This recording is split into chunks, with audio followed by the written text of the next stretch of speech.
Welcome to Picking Bones. Today we're going to talk about the fall of conspiracy forums and just the truth community, the conspiracy community in general, and some of what I've learned over the years. Particularly, I just like watching some of these individuals and websites and how they've gone. So my site that I was big on was Disclose, but there were a number of like really big conspiracy forums that were super active back in the day, and these were the main places that people were discussing this type of material.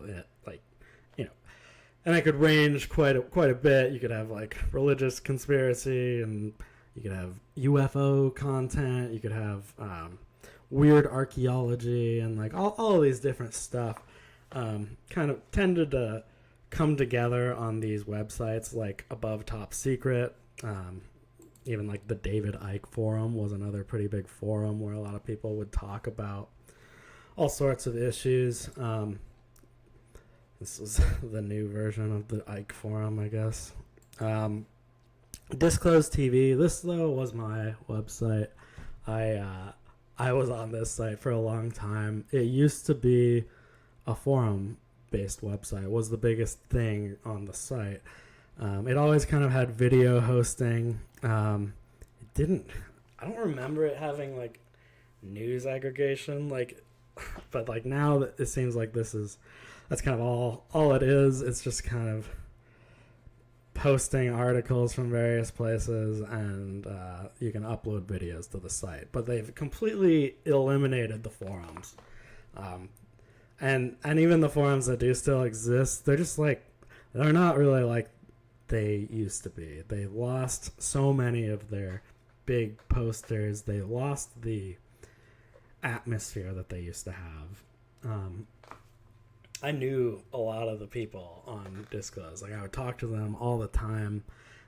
We would have really cool interactions. We would help each other learn things. We would debate these interesting topics, and people would, put together their best research to try to make their case for a given theory or lots of conspiracy is not just theory; it's fact. But on a site like this, you often have all sorts of stuff mixed together. So you can find amazing posts. You could find total garbage. You could find a guy like Pinz Media was huge on Disclose.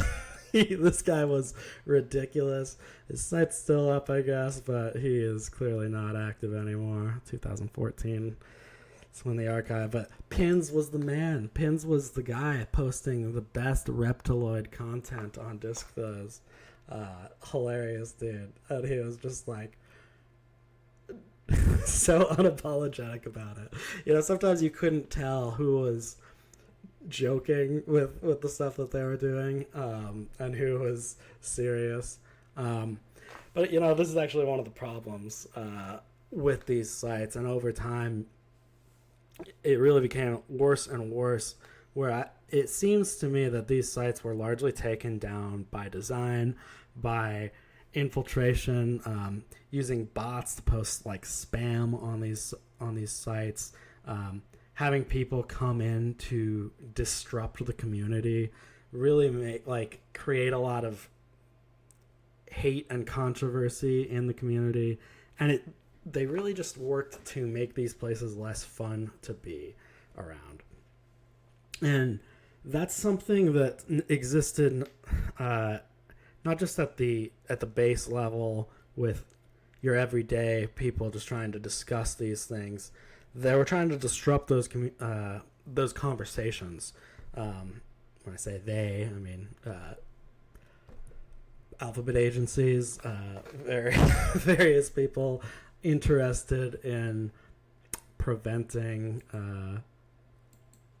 productive conversations from happening in this realm.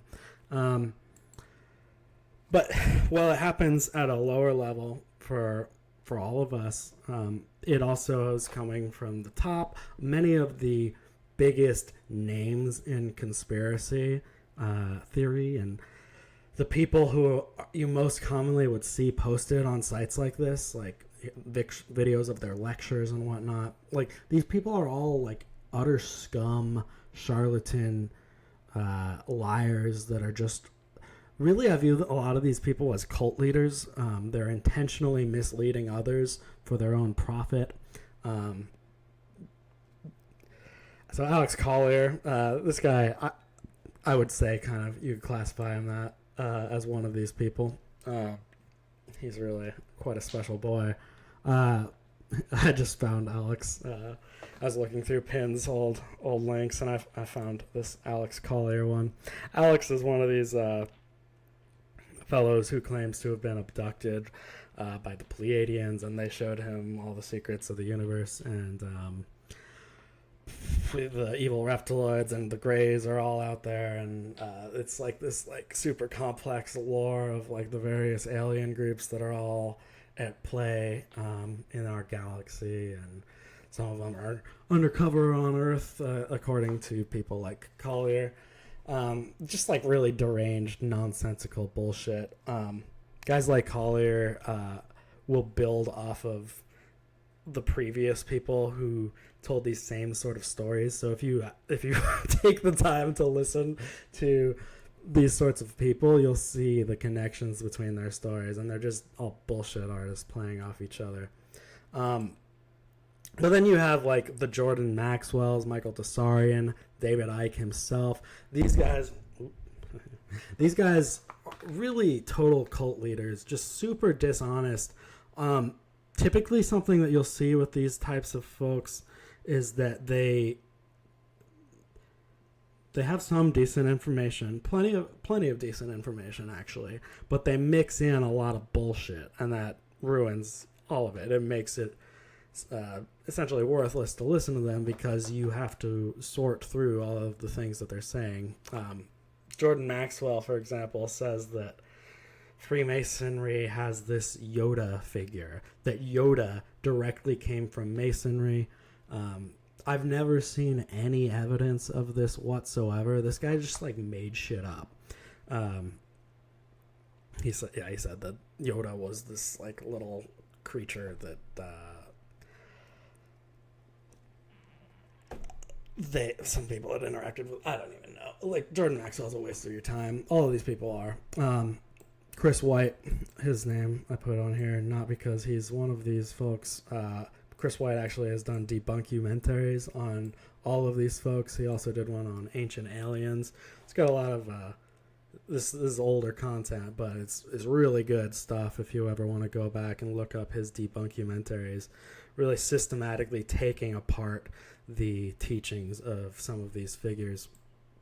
This was really important in my journey as like studying all of this, because when I realized that so many of these teachers that were commonly posted on any place that you're like on the internet looking for conspiracy info, like all of these teachers were bullshit. They were directly leading us into the same satanic ideas that are coming out of the secret societies that these men claimed to be standing against.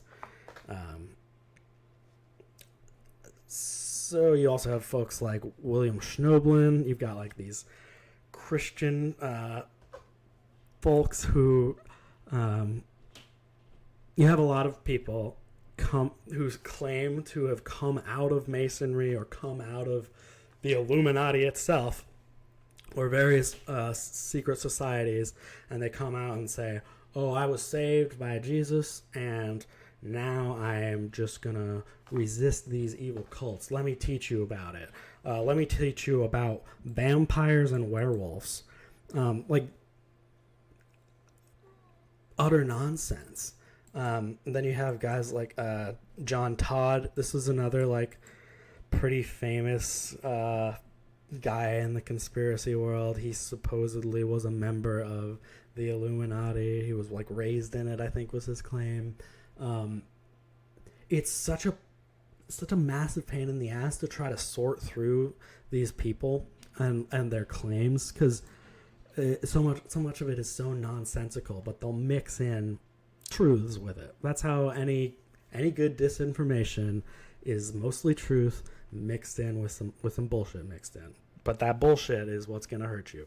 It's what's going to prevent people from finding the real answers they need.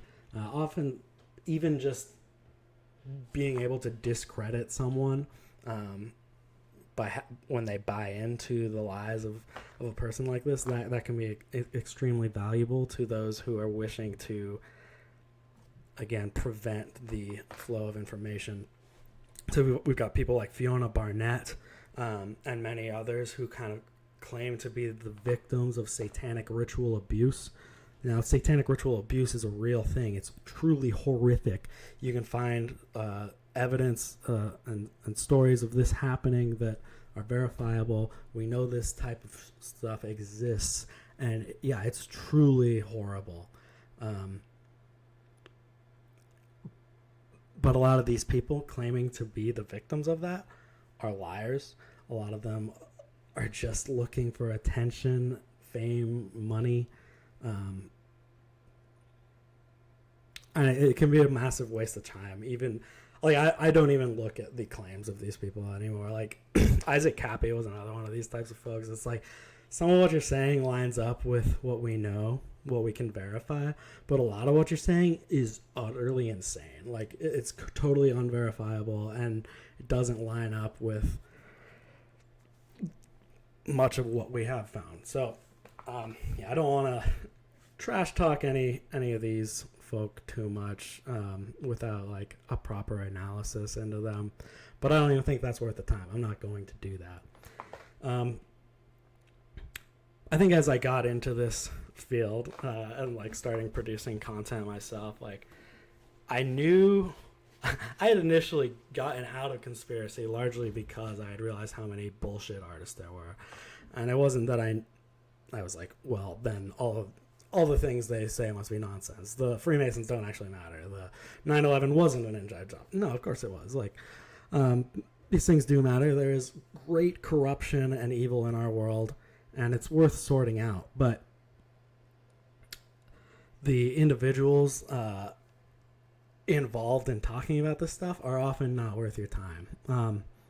So I guess with the Anti-Naughty podcast, like I wanted to try to like sort through who's worth listening to, who's not. And I wanted to try to direct people to researchers that are worth your time and try to keep people away from those who are not. Ultimately, I think that's kind of a fool's errand. There are so few people that I would recommend that you go to for content in this field.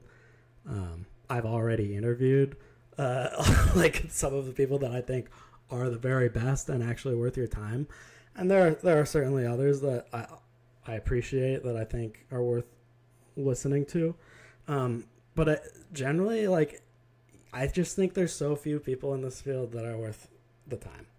I think that it's also like super cancerous to see the way that a lot of these people interact. So many people that talk about this stuff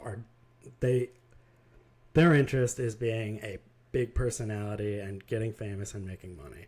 And it is not about dealing with this stuff. Like, satanic ritual abuse is horrific. MK Ultra type experiments on innocent victims it's horrific.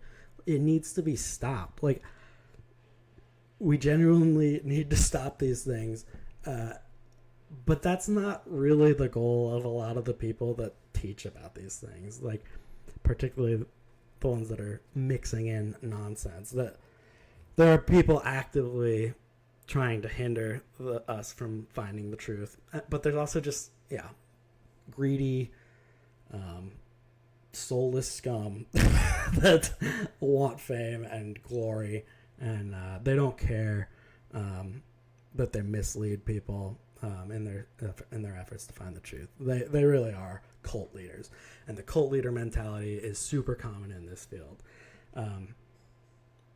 That being said, I shouldn't have quit like entirely. I never did quit. I never intended to stop making content, but like I was like super disillusioned coming back into this, and like some of the interactions I had with people just like put a super bad taste in my mouth, and I really just don't want to play that game. I'm here to like try to teach people about the occult and true history of the world as best I can. So yeah, I'm ranting a lot. Hopefully, I'm. I want you guys to know where I'm at, and I thought that I could both let you guys know where I'm at and talk about this this important topic of the conspiracy field in general at the same time. Something I noticed. It's really interesting that John Todd, this conspiracy dude, you can find him on Wikipedia, but MichaelWhitcoff, you can't find this guy on Wikipedia. He was removed from Wikipedia. Like, they don't want you to see the shit that's really important. They don't want you to see like the actual Satanist who worked in psychological warfare for our military. Like, they don't want you to know about those types of people. They're happy to see you learn about John Todd and his nonsense, though. Yeah, MichaelWhitcoff. We're not even going to get into him here. I just thought that was kind of funny. So, yeah, let's just do this. Why not? So let's talk about Michael Whitcoff's book on the Masons and their lies. I'm not going to really review this. Some of you probably know what I'm talking about as soon as I bring this up, especially given the topic of this video. You know, seeing like the interaction between Whitcoff and Dyer, like online, like it just happened recently. I'm just like, man, this is exactly the shit that I hate. Like, and I'm sure it's infuriating for Jay to deal with this stuff constantly. Like, there's just so many bullshit artists out there, and it's really annoying. Like, when you see somebody who's like, oh, this guy's like wants to expose Masonry. Like, he seems like right in the realm of what we're looking for. But and then this guy, like, he just wants to run his mouth about shit he knows nothing about. Like, I'm not like even interested in the debate. It like what I'm interested in is like that this guy's a bullshit artist. Like, I bought his book a while back because I was thinking I might try to interview this guy for the channel. He's ex-Freemason, he's Orthodox, and he's trying to expose the lies of Masonry. Like, right? That's how he presents himself. Man, it's just like disappointing. Like, if you look at this guy's book,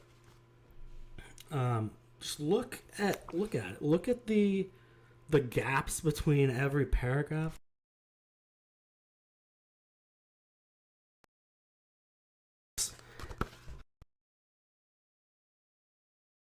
If you tell like a second grader, hey, you have to write me a 3-paragraph essay, and they're like, oh man, that's so long, I can't do that. I guess I better push the margins in 2 inches, and I'm gonna put a space between every paragraph or every sentence that I type because I need to make this report a full page, and that's just going to be too hard if I actually type in that much information. So what I'm going to do instead is just screw with the margins. I'm going to type my whole book in size 14 font. I mean, I have an array of books. It's kind of pointless to even try to show. It's not a good video quality. To try to show you how a normal book looks like, but I have like 10 books that I just grabbed off a stack of the books off my bookshelf, and literally every single one of them is size 12 font or smaller. There's no lines between the paragraphs. There's like references in the books. There's actually references in the books, like here's Jay's like Esoteric Hollywood. There's 44 references in this chapter alone. Like, wow, amazing. A real like scholarly book actually uses quotes, it uses references. It doesn't like and when it uses a quote, it doesn't try to fill an entire page with the quote with massive text. because you're trying to fill space. Like this book, if it was, it's 145 pages. 145? No way. That's not 145. Like, I don't even think it's 100 pages if you properly formatted this book. Why am I going on about the formatting of this book? Because this guy just wants your money. Like, this book is worthless. Like, you can go to a garbage, like, GeoCities style website. Here's Freemasonry Watch, Lucifer quotes. And you can get the same, like, quality information that you'll get in Michael Whitcoff's book. Like, this stuff is good to know. It's important to know. I reference quotes like this myself. Like, everyone should know this, but everybody does know this. If you've put in any study into Masonry at all, then you've found all of these quotes from people like Manly P. Hall and Albert Pike and and various high-level Masons blatantly saying, like, Lucifer is great. Like, Masonry is Luciferian. There's no question about it. Super easy to verify. So this book, it just tells you the most basic level crap possible. It's not, like, that valuable. It's just a way for Michael to get attention and to sell his product. I think I'm done with this video. I don't know what else there is to say.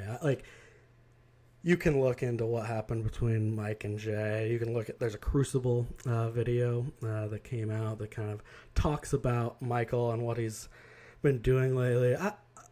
I don't recommend it, not because I'm talking trash about the Crucible, but just, like, don't waste your time. This shit is a waste of everybody's time.